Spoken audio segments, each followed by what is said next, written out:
في رياض تجويد Evil Sugar Radio, a weekly health, fitness, and nutrition podcast without the dieting, dogmas, and delusions. Evil Sugar Radio debunks popular diet myths and gives you the hard facts to take your health, performance, and weight loss to the next level. But beware, there's ice cream. Lots of deadly ice cream.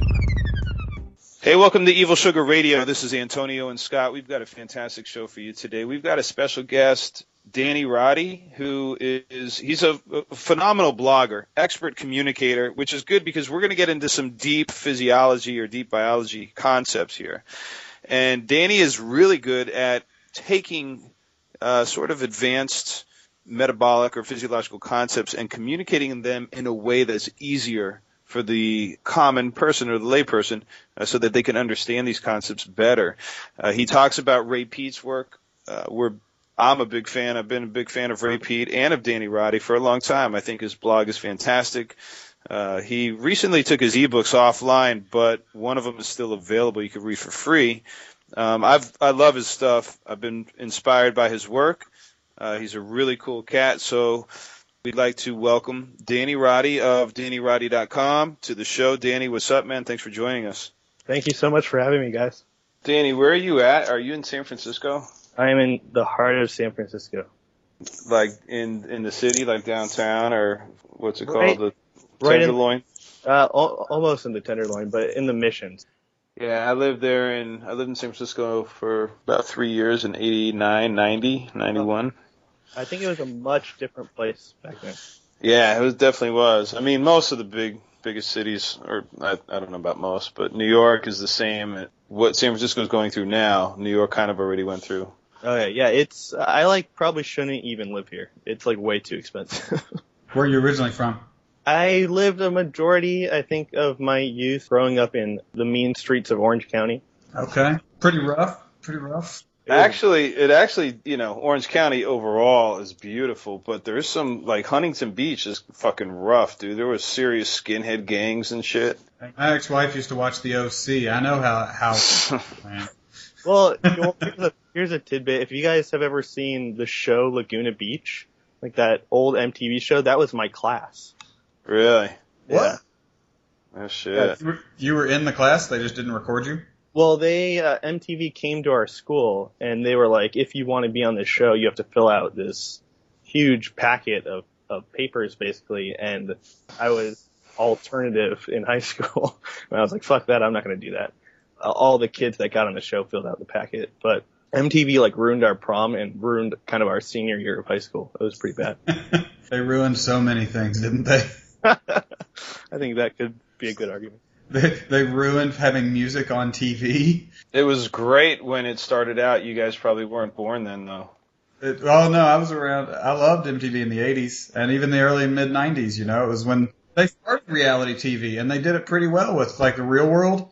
No doubt. And they had, like, they had, like, a Saturday night heavy metal hardcore show. And then they had MTV2, actually, was pretty cool for a while. Yep. And then I haven't even seen MTV in fucking years. There's no M left in it. It's just TV now. I have good memories of Kurt Loder. Yeah. I liked him a lot. Remember the MTV News intro? Yeah. On MTV News, we have... Yeah, that was pretty... That was a good shit, man. It was good shit. Wasn't Tabitha Soren on MTV News, too? Yeah.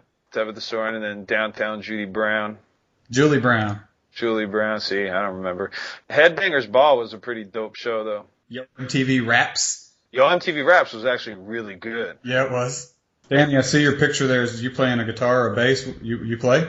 Well, we can get into that, but I used to be a musician before I ever even thought about writing about health. Oh, shit. That's kind of one of the interesting things about, like, I never wanted to get into health. I never wanted to write about health. All of this was forced out of necessity, not because I ever wanted to do it. So you played bass. What kind of music did you play? I played in, like, kind of hardcore, kind of melodic hardcore bands growing up, but actually, stepping back a second, I actually started playing bass for my church when I was 13. Really? So that was the good thing that came out of that. but I wasn't really good at school. I was always had like terrible grades, and I never cared. I never even thought about going to college. And I was just constantly playing in bands. So naturally I was like, well, maybe one day I'll do this professionally. And kind of much to my amazement that actually happened. Like I wasn't really the greatest bass player. I was kind of like utilitarian, just like kind of filling in the gaps. Like our guitarist was born to play the guitar. I wasn't born to play the bass. So I also did like the website and kind of took over that aspect, and I thought it was really fun. And eventually, over time, when we had a slogan for the band. It was like "Fake it till we make it." So we got together, and our sole purpose was to get signed by a major label. So we practiced 5 nights a week. We were like, this was when MySpace was really big, so we took shifts of adding people on MySpace and just like spent like hours on that website. And so we got like 30,000 MySpace friends. We were playing, practicing every night, and we were playing, Antonio, do you remember Chain Reaction in Anaheim? Kind of a famous little small venue, but we kept playing that place. And Sounds familiar. So what was the name of your band? Called Takota, so Takota. That's boring. So, I'm just kidding. When was this? Was this like the early 90s, mid or late 90s or something? Oh, no, like, I think 2005 or 2006 is when we got. Jeez. Yeah. How old are you? How old are you? I'm 28, but I've been playing in bands since I was like 13, 14, but, I think the band started in like kind of my early 20s. Very cool, man. That's cool. What instrument did you play? I played bass, dude. Oh, dude, we're bass brothers. Yeah, I had a Ernie Ball Music Man, like 1978 or 77 or something. It was sick. It was like the best instrument I've ever touched in my entire life. Had a good time.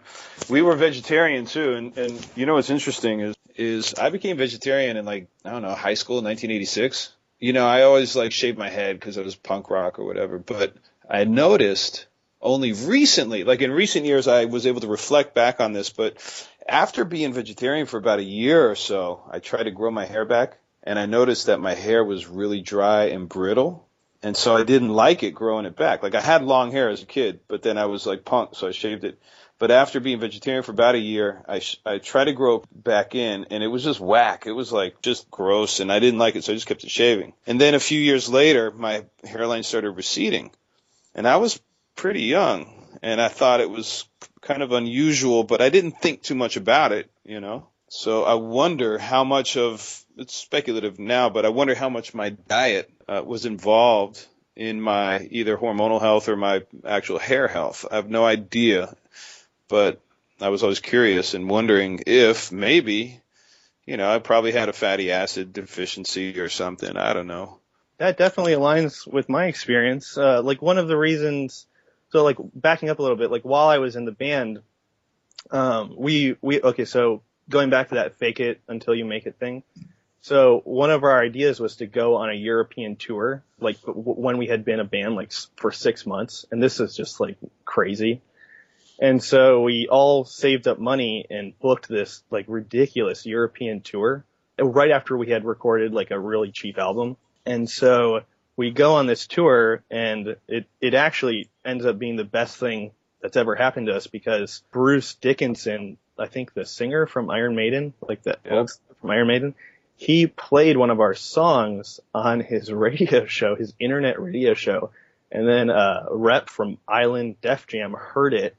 And this is later, but ended up signing us because he actually heard that song on Bruce Dickinson's radio show. But during that tour is when I don't know what kind of, maybe it was like years of just eating Chipotle burritos every day, but like something kind of triggered on that tour, and I totally lost my libido.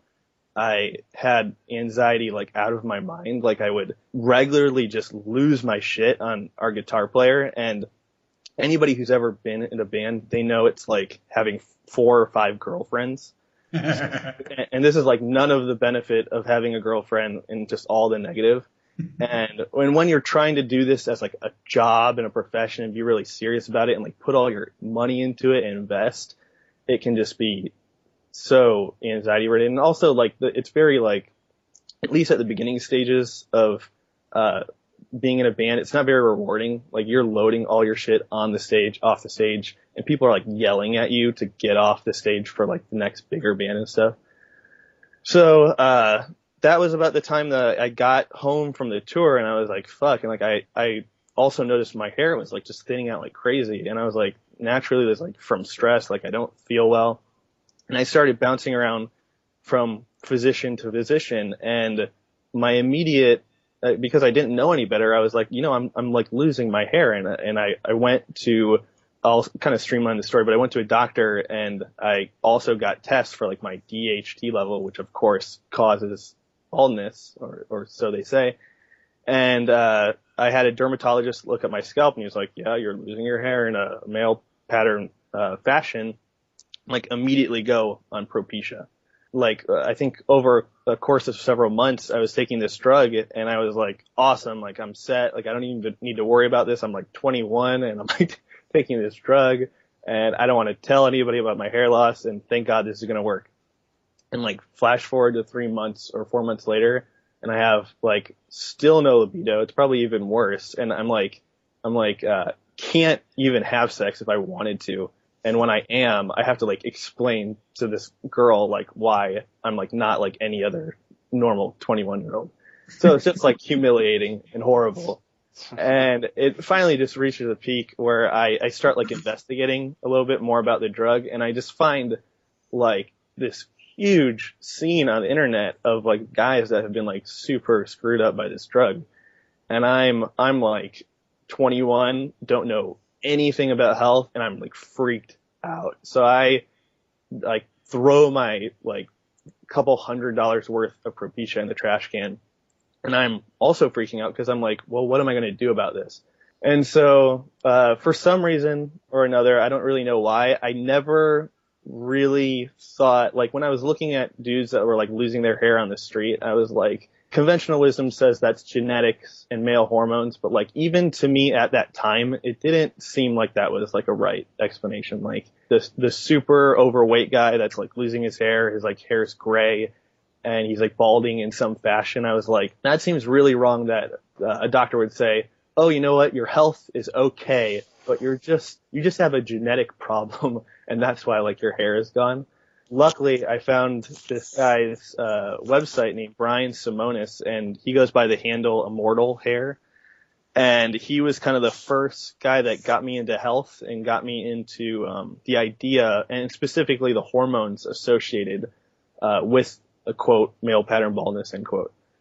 So he was the one that was originally like this conventional wisdom that says your genetics and quote, male hormones, end quote, are responsible for baldness is not, I don't know if he kind of aligned with the DHT theory, the dihydrotestosterone that was caused, but he kind of rejected that genetic aspect, and he kind of had a more well thought out idea of why baldness happens. And that kind of set me on a tangent that is still going.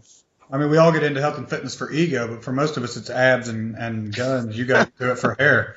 Yeah, and I think that, and I'm so happy it turned out that way, because I could have easily just been like wanting to lose 20 pounds, and I think I would have had a really different view of health if I had done that. Mm-hmm. Because this is kind of fast forwarding a lot over the next several years, but when I found Ray Peat, I didn't understand anything he was saying. Like I would read his articles and they were just like Greek to me. Like I didn't understand them. I was like, his writing style is too confusing. What does he look like? Does he have abs? Like I didn't know anything about him, and I wasn't really motivated to read him.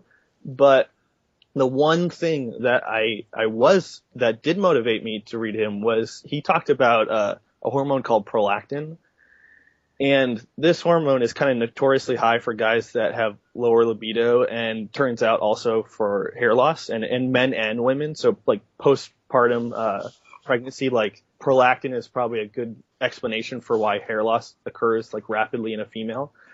And then turns out it's strongly associated with male pattern baldness too. So when I read that Ray was talking about these hormones, I was like, this dude is the only one talking about this, and he's the only one with any context about how these hormones function. And context is like the magical word, because I would read about prolactin from other websites, but like it was just a hormone and it was raised because God knows why, and it was like lowered by God knows what. And Ray, the reason why he's so special is like what he's put together.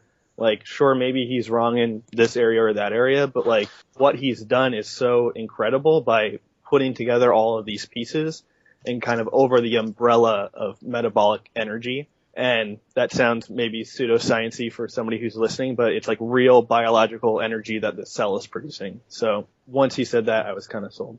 Pretty interesting. I'm sure that some of our listeners are not that familiar with Ray Peat, and a lot of people who do follow or get into Ray Peat, they say similar things. I know I did too. They were like, yo, his writing style is whack. It's hard to understand. He's a shitty writer.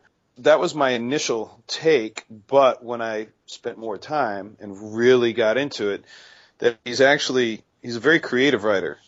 Yeah. And it requires, you can't have this linear approach to understanding, health if you want to grasp the bigger concepts that he's presenting. What do you think? What are some of the more common misconceptions people have, or maybe you had, about Ray Peat's work? Well, okay, so I skipped ahead a bit, but I did like a lot of diet experimenting. So I originally, and it was all in the name of whatever would benefit my hair. So I was like a vegan, or even before that I was a vegetarian, I was a vegan. Then like 6 months later I started doing low carb. That kind of initially had some benefits. So I'm like, I knew low carb diets didn't necessarily cure baldness, and insulin was like, hyperinsulinemia was associated with baldness. So I was like, why don't I just do a all meat diet? Because that was kind of trending at the time. And I'm not sure if you guys are familiar with Charles Washington. No. So he's after the bear. He is probably the most famous zero carb person. So Charles was on Jimmy Moore's forum, and he was kind of advocating or questioning like why like low carb is so great. Why wouldn't zero carb be better? And I was like looking for kind of alternative ways to like treat hair loss, and I didn't so much want to take pills or drugs, and I kind of wanted to focus on diet, and that kind of appealed to me. So I went on an all meat diet for about 2 years. Doesn't that just sum up the entire health and fitness industry? Like, a little bit of this is good. All of this must be great. Well, like I think it depends on your context. It's like if you think insulin and your blood sugar are your worst enemies, then maybe zero carb like does make sense, Right. And like I just read somebody yesterday, and he was a comment by somebody, and he was like, low or insulin is the best health marker we have today. And so if you believe that, maybe low carb is the best, or maybe zero carb is the best, but like you have to, or I guess I came to understand that was like a highly reductionist way of viewing everything. And after trying those things and kind of degenerating slowly on each one of the diets, or initially having success and then degenerating slowly after that, I was like, I wanted an explanation for why all of these diets, people had somewhat levels of success on them, and why they all, quote, worked, maybe to a point or forever, I don't know. Kind of like a better theory than each ideology that they had, because obviously veganism and vegetarianism, it's not like the health aspects are kind of an afterthought. It's like more about, quote, morality and things like that, So when I started reading Ray, and I just found his approach and kind of anti-authoritarianism, and just focusing on physiology and kind of going down to the smallest living part of the body, the cell, and cells form your tissues, and tissues form your organs, and organs form whole organisms. So if you really want to get like brass tacks on something, you'll go down to the cell and see how everything affects that, and biological extension, you should be able to kind of regain or sustain your health by focusing on cellular health. Very interesting. When you talk about cellular health, what does that mean to the layperson? Are you talking about, oxygen? Are you talking about pH? What does it actually mean, cellular health? One of the people I'm really happy that Ray kind of introduced me to through his writings was a guy named Albert Szent-Györgyi, and he won the Nobel Prize for discovering vitamin C. And also I think he discovered some parts of the Krebs cycle. But basically, he pointed out that a healthy cell needs energy for all of its functions, but it also needs enough energy to sustain its structure. So that can sound really esoteric, but basically I take it to mean that the way the efficiency in which a cell produces energy keeps its structure together. And when a cell is producing energy inefficiently, that the structure will collapse. So you can think of this as like a literal cytoskeleton structure. And when just that piece of information, I felt was like so superior to like any low carb or like any other diet kind of quip I had ever heard. Then you kind of dip into Szent-Györgyi's writings and Ray Peat's writings. But I'm going to terribly simplify it right now. But Ray will often mention like oxidative metabolism or mitochondrial respiration or oxidative mitochondrial respiration. But he's talking about the ability of the cell to consume oxygen and glucose and produce ATP and carbon dioxide.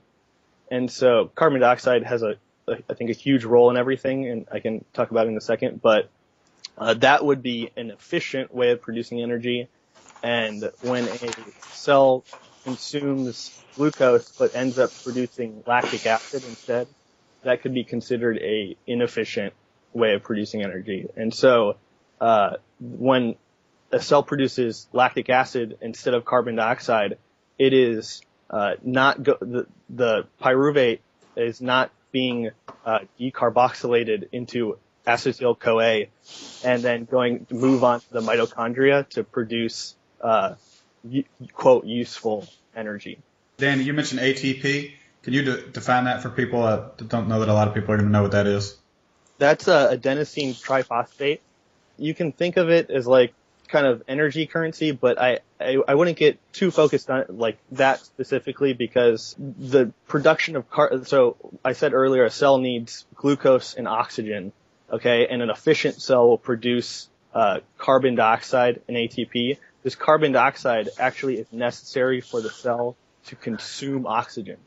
So if you're not producing enough carbon dioxide, the cell can't consume oxygen, but it will usually consume the glucose and then it will spew out lactic acid. The real question is like what causes harm to the mitochondria, and the glucose can't be metabolized all the way into carbon dioxide. So I think looking at the cell and the production of carbon dioxide and the ability to use glucose and the health of the mitochondria, when you start like asking those questions of like what harms the mitochondria or like things of that nature, it becomes abundantly clear that sugar is absolutely not the problem and that the types of fat you eat become more important to think about. And what do you mean by the types of fat that you eat? Are you saying that certain types are not supportive of this energy production at the cellular level? Do some fats interfere? Yeah, so one other thing I didn't really talk about was the thyroid hormone is needed for this cell to efficiently produce energy. So I guess oxygen, glucose, and then T3. So thyroid hormone is typically T4 and T3. T4 stands for thyroxine, and T3 stands for triiodothyronine.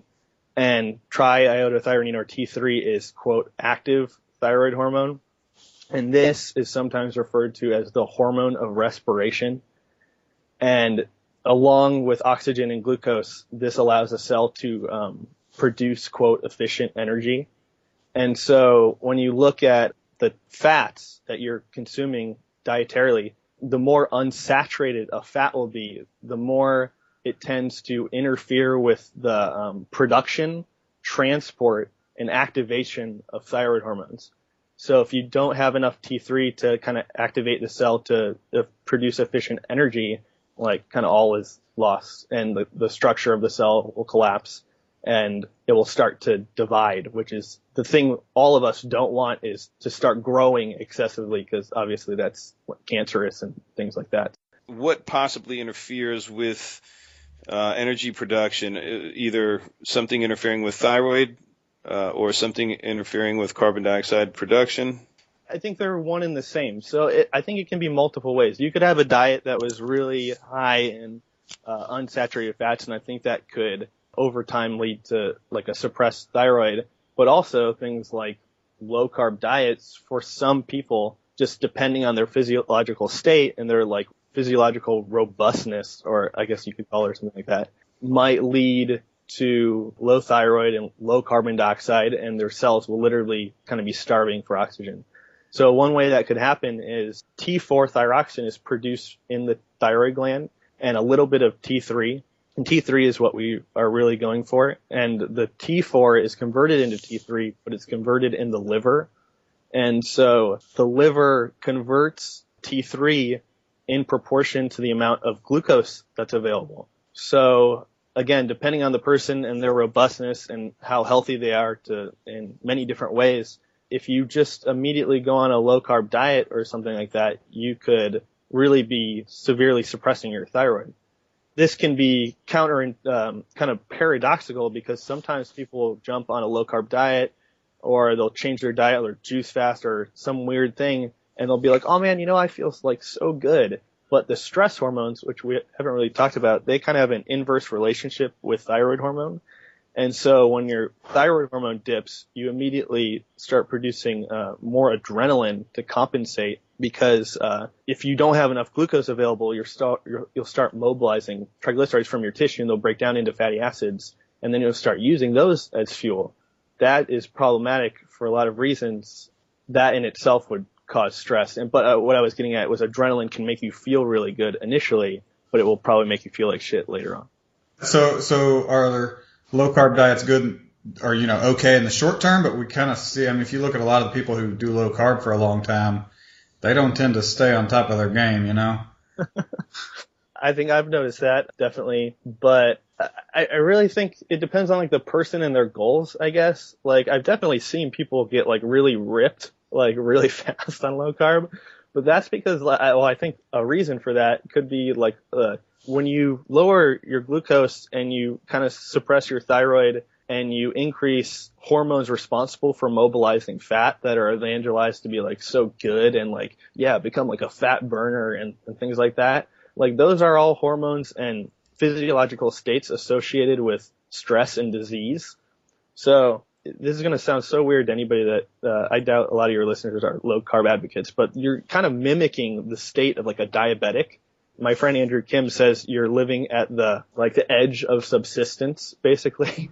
So it's like, if you want to get lean at like any cost like necessary, and maybe even just for a short time, because people usually rebound, that for me was never like my goal. I was always like, yeah, I'll put on 20, 30, 40 pounds if it like will make my hair better. So that's kind of why I was so thankful that I never kind of got in the weight loss trap that a lot of people get in.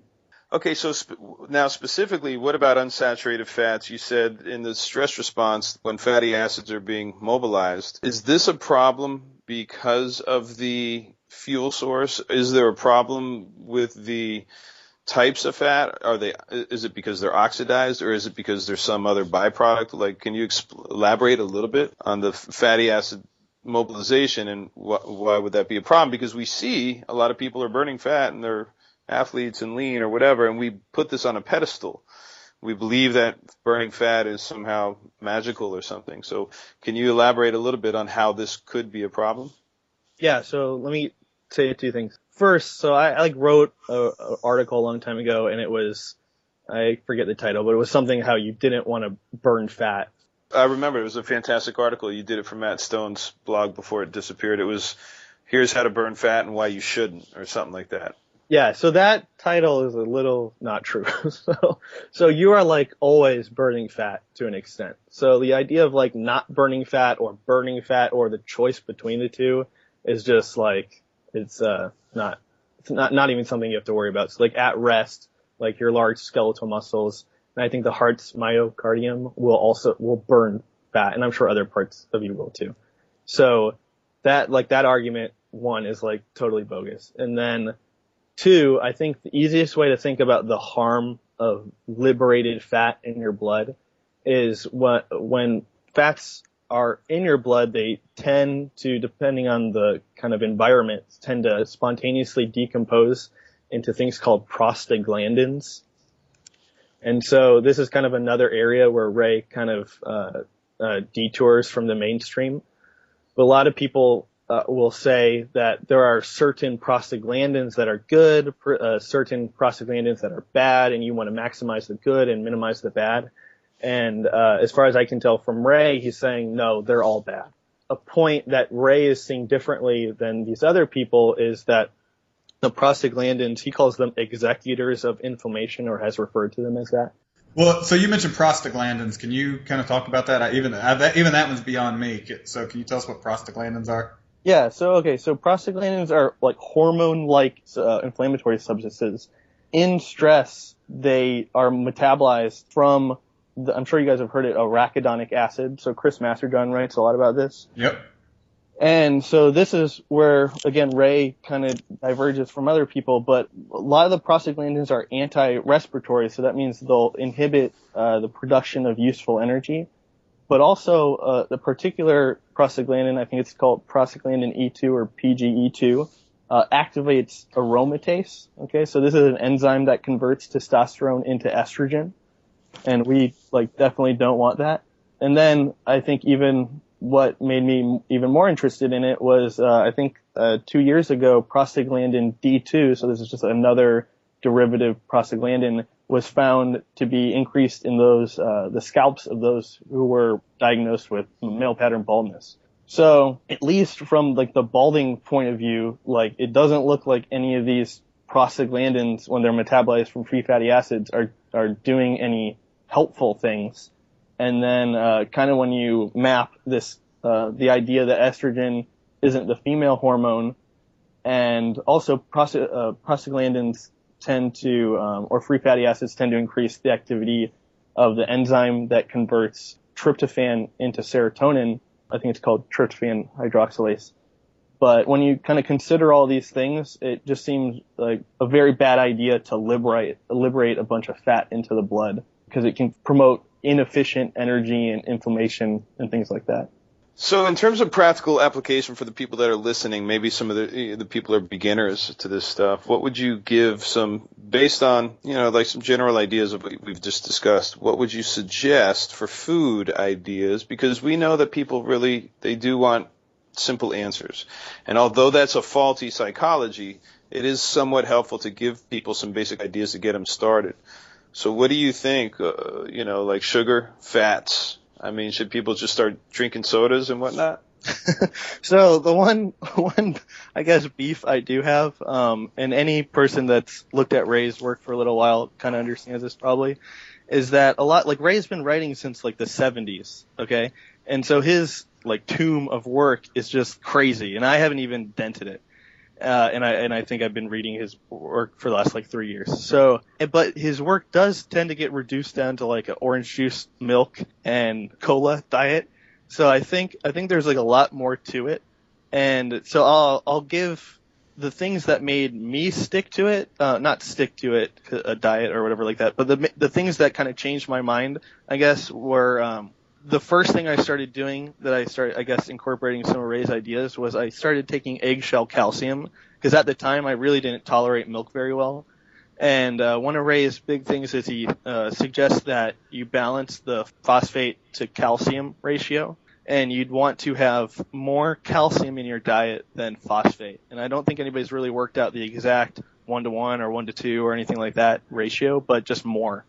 And when I did that a while ago, it was night and day, and I felt a lot different. And then my labs, my parathyroid hormone, or PTH, went down, and so did my prolactin, which I was having a very hard time lowering. And so was that just from the increasing the calcium from the eggshells, or what else? I guess I can't really say for sure, but that was really the only thing I was doing differently, because I kind of tiptoed into Ray's stuff, and I did one thing at a time. And that was the first thing I was like, okay, wow, this is, paleo and the kind of crowds I was running with at the time were calcium doesn't matter, it causes calcification and things like that. And Ray was saying the exact opposite. So when I started balancing that ratio, I definitely felt initial benefit that I wanted to keep going with it and see what else I was wrong about. So that was that. I think that's something really simple that's like minimal effort and probably a good return. I think it could probably help with things like sleep and anxiety and depression and things like that, because the calcium modifies a lot of hormones that are involved with those issues. Also, libido will probably be better if it's waning. Basically, what's the layperson need to know from Ray's ideas? Because a lot of people, they don't want to know about ATP and prostaglandins and all this stuff. They just want to know, like, what do I eat? What do I do? Yeah, so eggshell calcium is one of the first things I began taking based on what I interpreted from Ray's writing. And so I went to chronometer.com, which is like a free website that you can put in your food.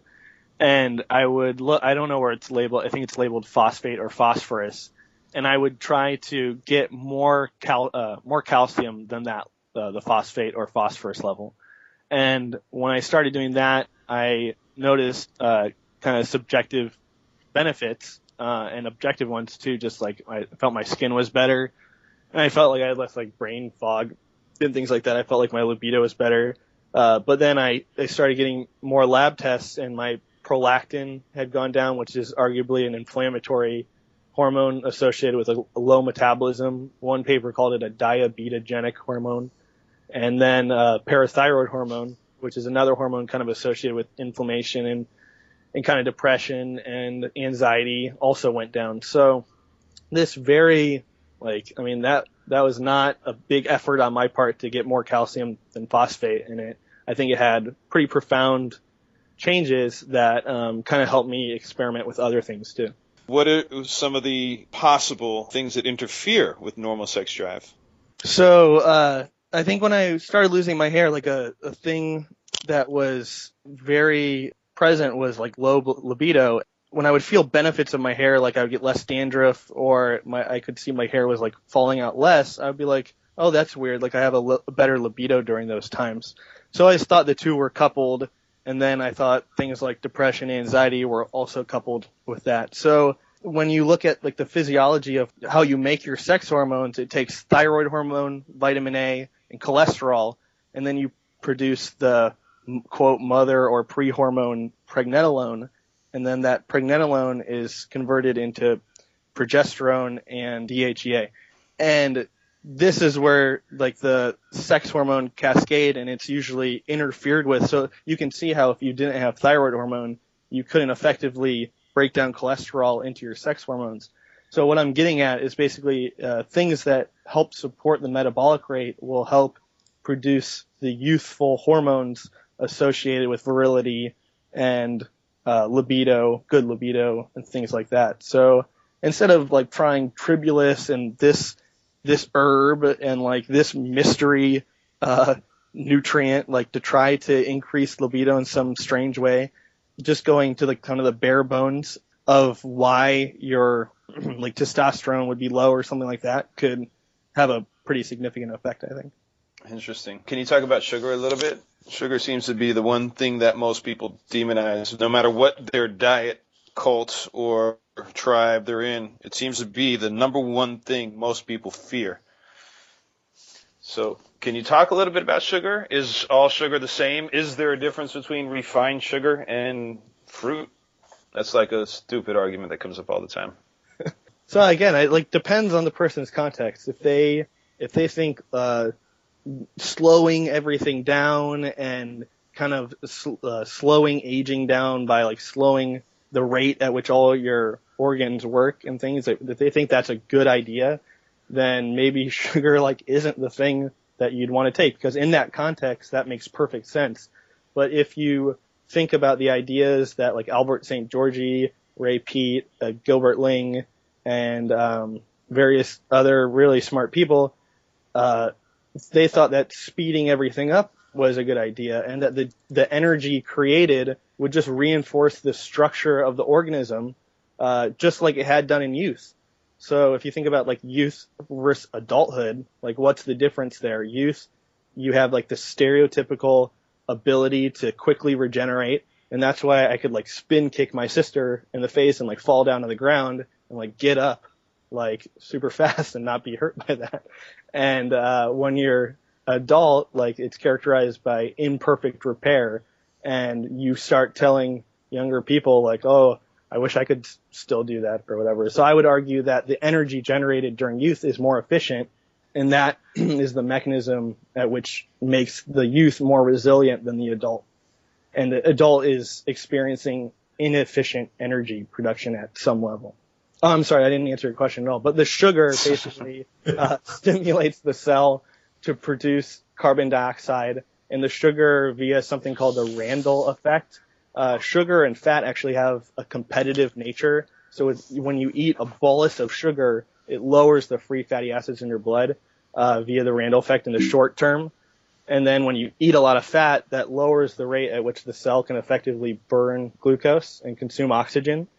So when you're consuming more sugar, you're effectively supporting the cell's ability to produce carbon dioxide. And I know that sounds weird, but it's you can look it up. It's called the Randall effect. And that's a short term. And then Andrew Kim has pointed out, and Ray talks about this, but in the long term, the free fatty acids in the blood damage the mitochondria depending on the fat. So saturated fat wouldn't damage the mitochondria like unsaturated fat would. But when you consider all these things, sugar really is a safe fuel. And then fruit is probably the best source because of the vitamin C, the potassium, the various other nutrients, magnesium, and things like that, which are needed to effectively use the glucose and fructose. So when you're just eating white sugar by the pound, it's probably not as good because it's nutrientless. But I'm not under the impression that it's dangerous like some people would suggest, maybe like Lustig or something like that. So what do you think about fructose? Is there any specific benefits? Is it really ethanol without the buzz? Do people need to be concerned? Let's say somebody isn't eating tons of white sugar, which is what people make the assumption. Whenever I talk about sugar, people come in with, oh, dude, who's eating 100 pounds of sugar and healthy? Which is, popular but false argument. The idea that fructose itself, is it beneficial? Is it harmful? I think somebody like Andrew Kim could get really nitty-gritty into the biochemistry, but just from what I've read, the fructose aspect of sugar will effectively stimulate the production of carbon dioxide more so than just glucose alone. So right there, like, you have a major component of what I and other people think is a very good thing. So the production of carbon dioxide, allowing the cells to consume oxygen, and then fructose increases that. So right there, I think you have a good reason to eat fructose.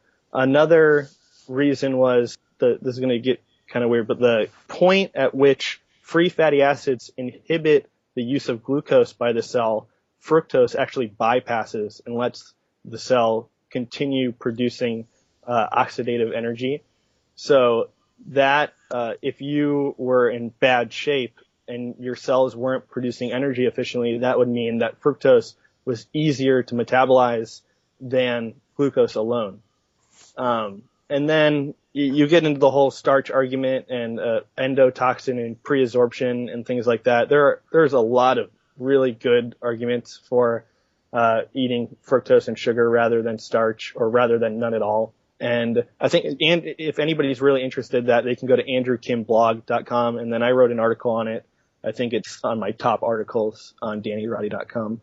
But again, it depends on the person's context. Like, I really doubt Lustig thinks that the energy generated by the organism is what is making the organism coherent and is keeping it together and things of that nature. So he wouldn't find my argument very compelling. Interesting. What about protein? What are some good ideas for people in terms of protein? Is there a certain minimum amount that you would think is healthy? Are there particular types of protein that are better than others? Yeah, I think this can sometimes get in the way of the person functioning normally, like in the day-to-day life and eating with their friends and things like that. I think getting a lot of protein is a good idea, but Ray writes a lot about like the amino acid composition of the protein and the iron and things like that.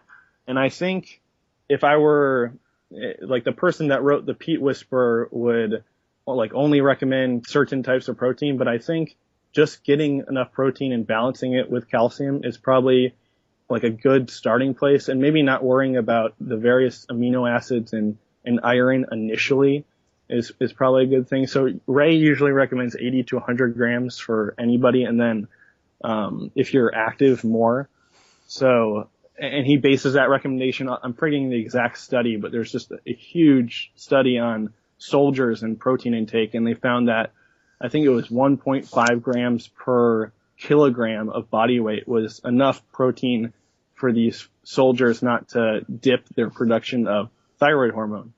And that might be because protein is so important for the liver and just the liver's functioning.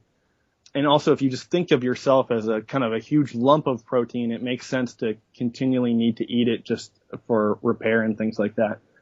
So I think I would parrot Ray's recommendation. I think that's a good starting place. I think I consume about 120 to 150 grams a day, and that just works for me. So I don't think the goal is to become like me in any way, but I think that's a good starting place for a lot of people. Cool. And what about fats? What do you think? Is there a general idea you could suggest? Or maybe not suggest in terms of a prescription, but you think that saturated fats are better than unsaturated fats? Yeah, I think the coconut oil, the butter, and the animal fats are safer than the unsaturated fats. So, and then olive oil might have enough polyunsaturated fats to warrant being wary of using too much. So when I'm cooking, I'll usually use coconut oil, or if I want it to taste better, I'll use butter. Okay, and white rice for paleo people, white rice in particular. What can we recommend to paleo people that would really freak them out so that they'll hate us and leave a horrible comment? Well, it's hard. I think a lot of this stuff has been kind of broken wide open. You hear a lot of people being like, of course paleo always advocated fruits. When in 2007, that is completely not true. Still not true. Go in a paleo group and say that you're having trouble losing weight or you got a problem, and I guarantee you that their first question is going to be, how many carbs are you eating? How many servings of fruit are you eating? They're not going to say how many tablespoons of coconut oil you put in your coffee. Yeah, you're right. I would view everything in context of the metabolic rate. I think measuring your pulse and being aware of your body temperature really should be a part of every decision you're making. So when I started reading Ray's stuff, my pulse was like in the 60s and 50s, and now I feel noticeably not right if my pulse isn't around 90. And then I always don't feel well if my hands and feet are cold. So I do a lot of different things to maintain that level of metabolism, and I think the more saturated fat, sugar, calcium, and protein, those are all kind of thermogenic, and they should, I think, improve and sustain the metabolic rate over time. Excellent, man. Excellent. Dude, before I started doing some of this stuff, like, I think I got Eat for Heat and Peat Whisperer at the same time. I used to go in, like, when I'd go give blood, my temperature ran around 96, maybe 96.2. And this was in my hardcore paleo, intermittent fasting, plus track and field days. And my pulse would run like 52 to 54. And now I don't know what my pulse rate is on a general basis, but my temperature's up over 98 now just from, like eating more carbs and sugar. Yeah, that's great. And I think maybe if people stopped using weight as such a rigorous metric for health, and if they focus more on other things like pulse and body temperature, I think people would have a lot less problems. Because I think those are really suggestive of how you're functioning. But again, a lot of people would say that's totally wrong. So it just depends on the person. Andy, we do have a couple of final questions that we ask everybody.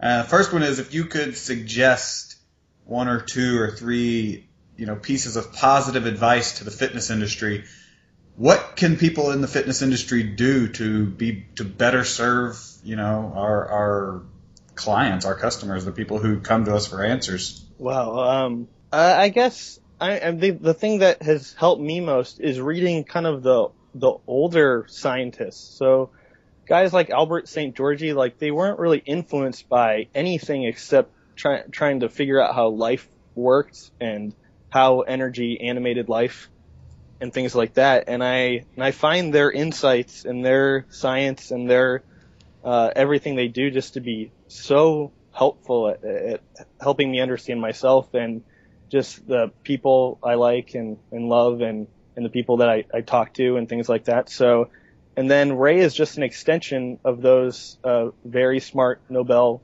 Prize winning scientists.